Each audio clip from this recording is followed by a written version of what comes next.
Comme chaque année avant le début de saison, c'est l'heure de faire un tour du personnel qu'on verra en Formule 1 en 2021. Cette année, j'ai décidé d'axer ce guide autour d'une présentation historique de chaque équipe. Alors, que faut-il savoir de Haas F1 Team et de ses pilotes à l'aube de la saison 2021 ? Eh bien, après nous être intéressés à une des plus anciennes équipes du plateau avec Williams, nous allons regarder la plus jeune arrivée en Formule 1 en 2016. Fondateur de l'écurie de NASCAR Haas Racing au début des années 2000, l'américain Gene Haas prend le pari fou de rejoindre la Formule 1 en 2016.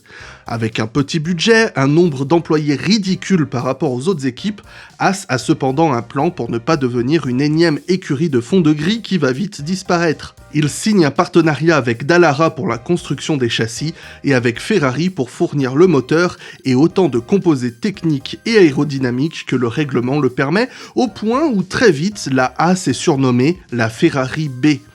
En signant un expérimenté Romain Grosjean et un financièrement rentable Esteban Gutiérrez, les débuts de Haas impressionnent. Grosjean termine 6e et 5e sur les 2 premières manches et marque occasionnellement de beaux points sur le reste de la saison. Le seul point de Gutiérrez se trouvant sur le i de son nom de famille, l'écurie décide de miser sur un autre pilote pour 2017 en signant Kevin Magnussen. Toujours 8e au championnat, Haas a fait un grand pas en avant, car si Grosjean a marqué tout juste un point de moins qu'en 2016, Magnussen marque 19 points de plus que Gutiérrez, donc 19 en tout.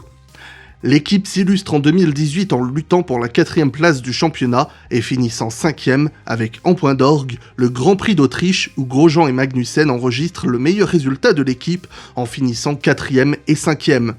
Avec ses bonnes bases, Haas entame la saison 2019 en signant le sponsoring le moins lucratif qui soit en termes de rapport d'argent reçu contre la publicité donnée avec Rich Energy. L'année 2019 voit l'équipe développer en marche arrière avant de subir sa pire saison en 2020, marquant tout juste 3 points et tombant progressivement sous le coup du manque de budget et de ressources. Pour combler ces lacunes, Haas tente une nouvelle approche en 2021 pour mieux préparer la transition technique de 2022 en signant 2 pilotes aux propriétés très lucratives. En tant que membre de l'Académie junior de Ferrari, Mick Schumacher sert de témoin du renforcement du partenariat entre Ferrari et Haas. L'Allemand, qui aura 22 ans lorsque la saison commencera, apporte aussi quelques sponsors à l'équipe et la promesse d'une meilleure visibilité médiatique, puisque nul doute qu'en tant que neveu du sextuple vainqueur de Grand Prix Ralf Schumacher, Mick attire beaucoup de caméras. Il débute en monoplace en 2015 en Formule 4 allemande et prend sa première victoire et termine à une discrète 10e place, mais termine 2e en 2016 et 2e du championnat de F4 italienne auquel il a pris part en parallèle. Il se révèle en F3 européenne, mais pas tant sur sa première saison en 2017 où il finit seulement 12e, ne prenant qu'un seul podium à Monza. Pour autant que le championnat est réputé à ce niveau, Schumacher n'aura pas l'excuse du débutant puisque le championnat est gagné par le rookie Lando Norris et Jehan Daruvala, autre rookie, termine 6e avec une victoire. Mais Schumi Junior se rattrape en 2018, écrasant la 2e moitié du championnat pour gagner son premier titre devant Dan Ticktum et son équipier Robert Schwartzman. Sa promotion en F2 en 2019 semble anecdotique. Dans ce plateau composé de pilotes expérimentés, ce qui ne devrait jamais arriver en Formule 2, c'est dire le niveau de la saison, il est l'unique rookie avec Antoine Hubert à remporter un Grand Prix avant de clore la saison en 12e place. Mais la saison 2020 voit une révolution pneumatique qui redistribue les cartes et permet de voir un championnat très disputé que Schumacher remporte avec seulement 2 victoires, mais une constance remarquable. Jusque-là, Schumacher s'est présenté comme un pilote qui avance lentement et sûrement et démontre une maturité exemplaire. La comparaison sera donc très intéressante avec son équipier Nikita Mazepin, qui semble être aux antipodes de Schumacher. Fils d'un milliardaire russe qui a fortement investi dans l'écurie américaine pour que Junior ait sa place en 2021, Nikita se lance professionnellement en monoplace en 2014.